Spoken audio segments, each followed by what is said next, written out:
You have spent your whole life hearing about Jesus. Sermons on Sunday mornings, songs on the radio,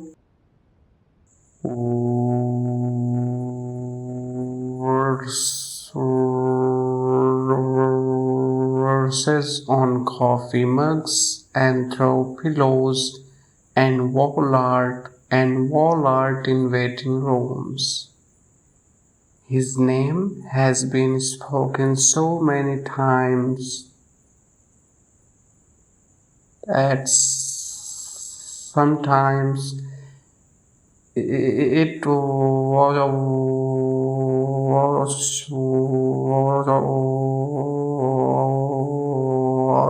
over you without landing anywhere.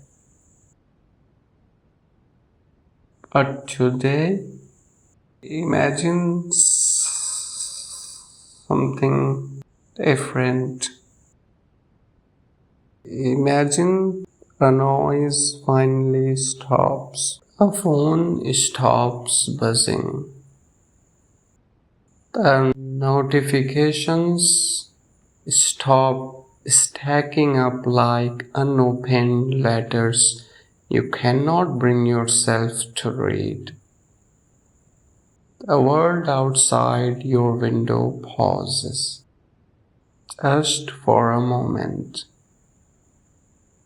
as if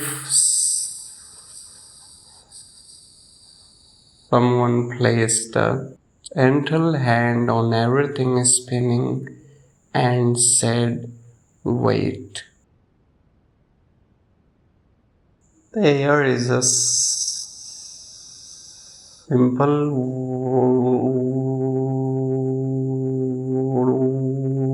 wooden bench, old wood, worn smooth by time and weather, and the weight of others who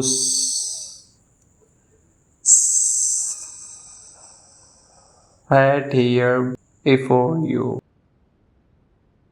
It sits under an olive tree with twisted branches that have seen more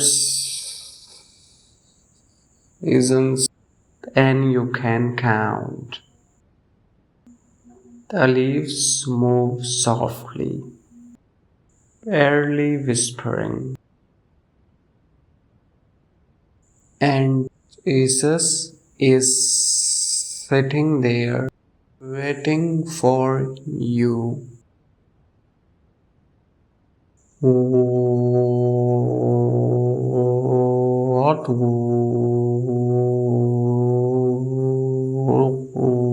would he say to the fears you never speak about? The ones that live in the quiet hours between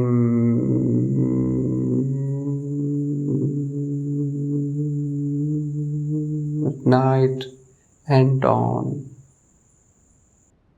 The ones you have carried so long and forget they were not part of you who were meant to be, who you mean to be. Come, sit down. A bench has room for you. First thing you notice in his eyes,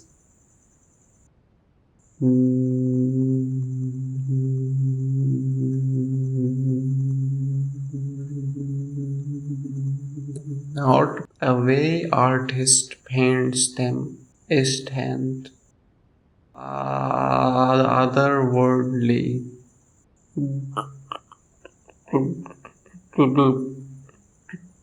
glowing with something untouchable. His eyes are warm as as a last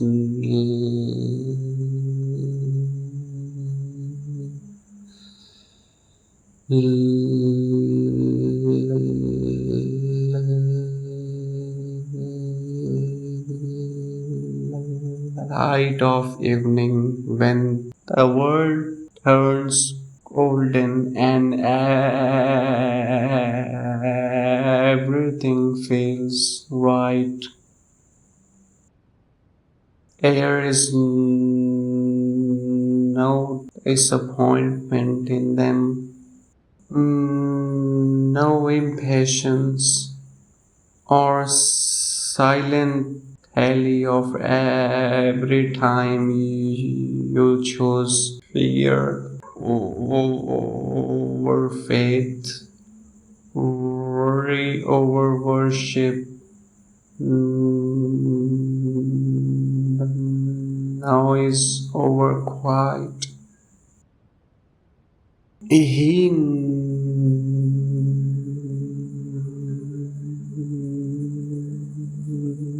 knows everything.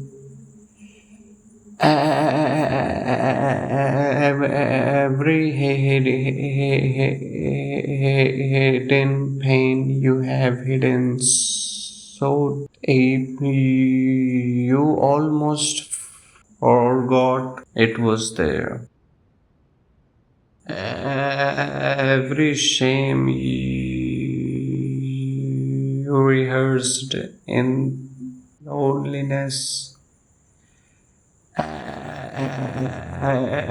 every prayer you stopped praying because you thought he stopped listening, and still he smiles.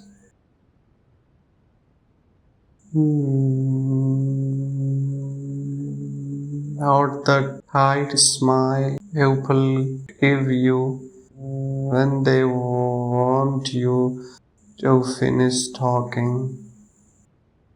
A real smile, a kind that makes you feel like you just came home after being away too long. You do not have to say sorry, he says.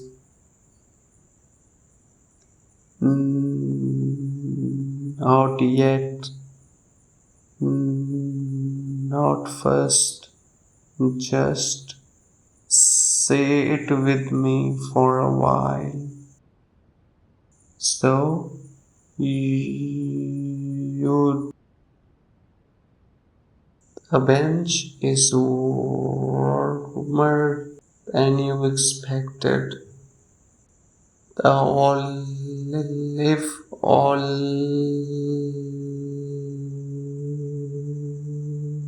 tree spreads its branches over you as a roof held up by nothing but grace. Somewhere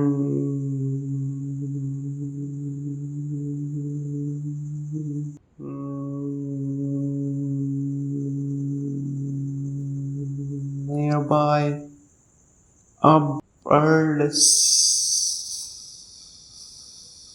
sings a song no one taught it. Atmosphere smells like earth after rain, even though no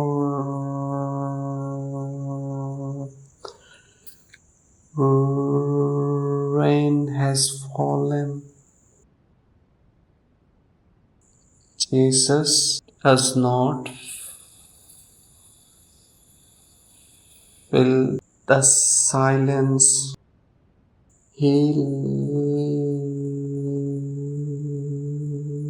lets it stretched between you as a blanket someone upfolded and laid across both your shoulders.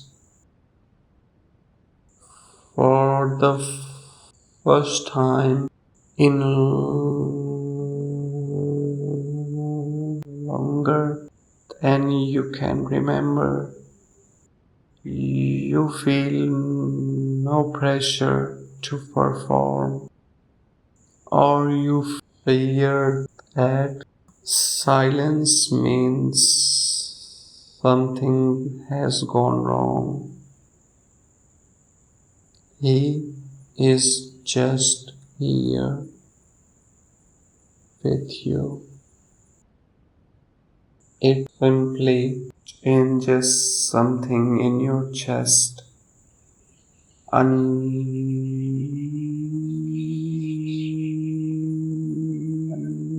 Not you, for our God was here begins to lose.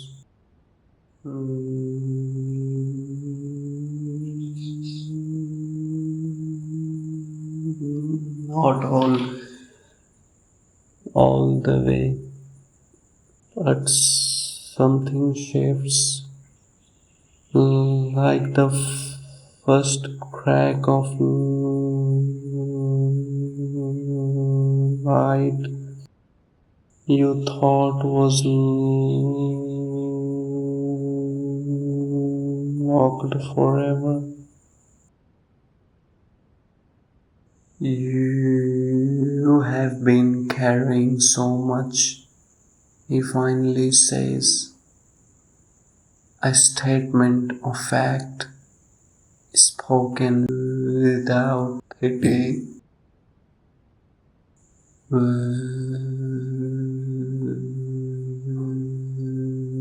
without that tone people use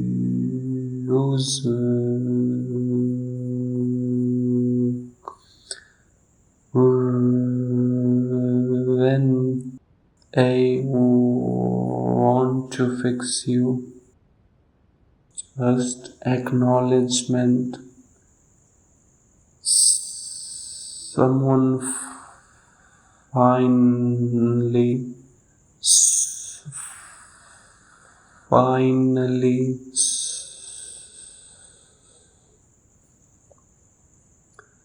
saw a weight and did not look away. Tears prick the corners of your eyes. You blink them back, and he notices. Of course, he notices. It's all right, he says softly. Your tears are welcome here.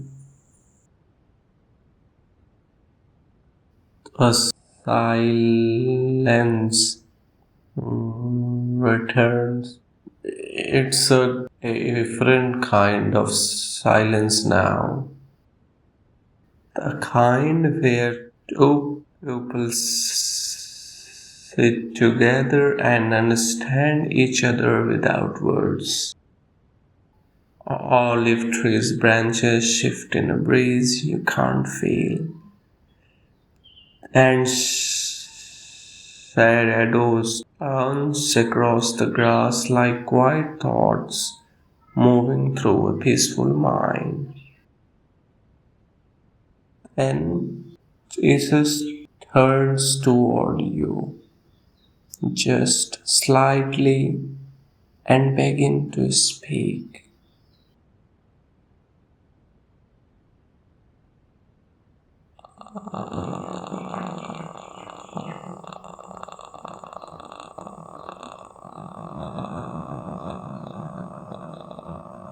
I know your mind races at night.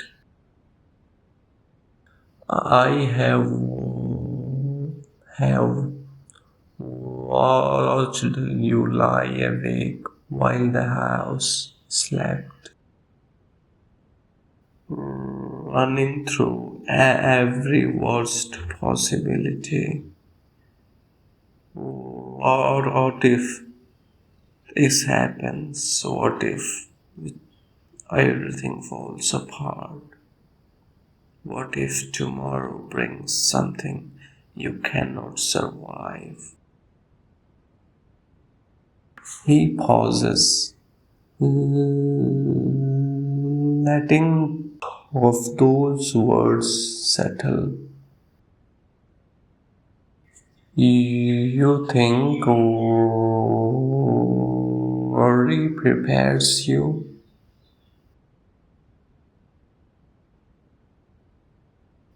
that if you imagine the worst enough times, it will hurt less when it comes. But that is not how it works, is it? Worry does not protect you. It only steals today's peace without guaranteeing tomorrow's safety. His hand rests on a bench between you, an invitation, not a demand. You have felt invisible, not because people are cruel, cause they are busy. They have their own storms, own children, own battles you cannot see. Somewhere along the way, you stopped living and anyone would notice you if you disappeared. His voice drops lower, tender in a way that makes your throat tighten. I notice, I see empty chair at the table. I hear a silence where your laughter used to live. I know the names you stopped saying out loud because saying them hurt too much. You were not forgotten. You were never forgotten. Even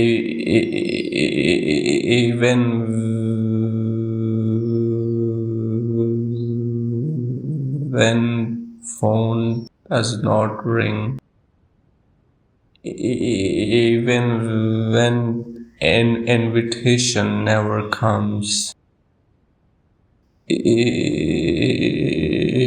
when you walk through whole days feeling like a ghost in a world which moves on without you. I have not moved. I am still here and I am not leaving. Part 3. Jesus talks about rest. The light has shifted while he spoke. What began as bright afternoon has softened into something gentler, as if the sun itself decided to lean closer and listen. The shadows under olive tree have grown longer, but they are not threatening. If feel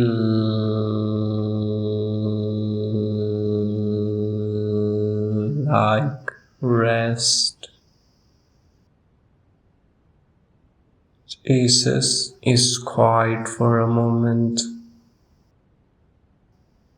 and he gestures toward the horizon, where hills roll away in waves of green and gold. Did you see that? He asks. You are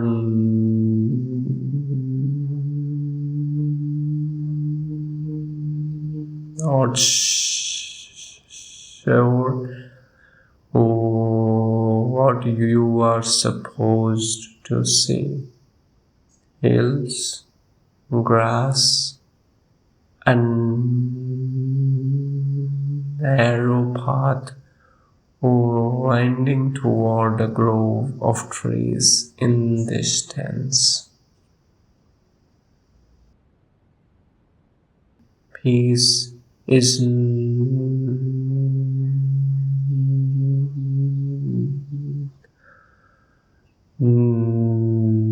not the absence of storms, he says.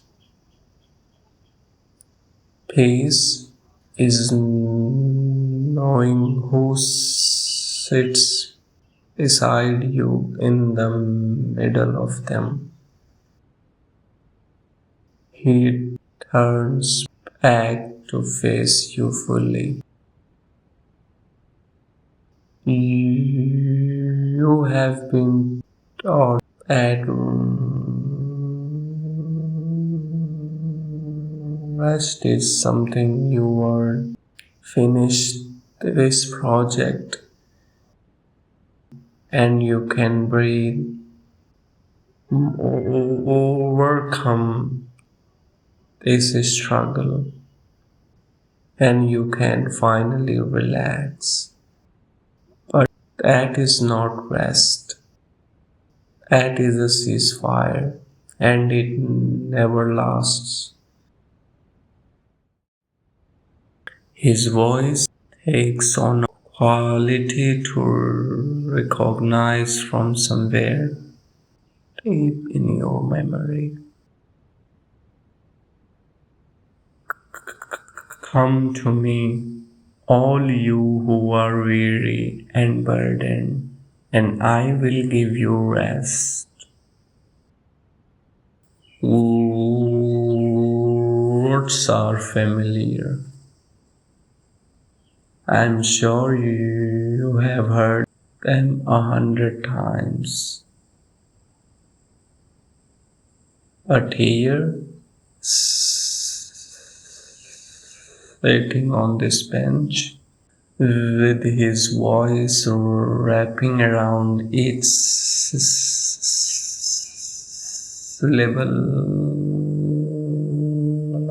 like a blanket, this sound as an offer rather than an instruction.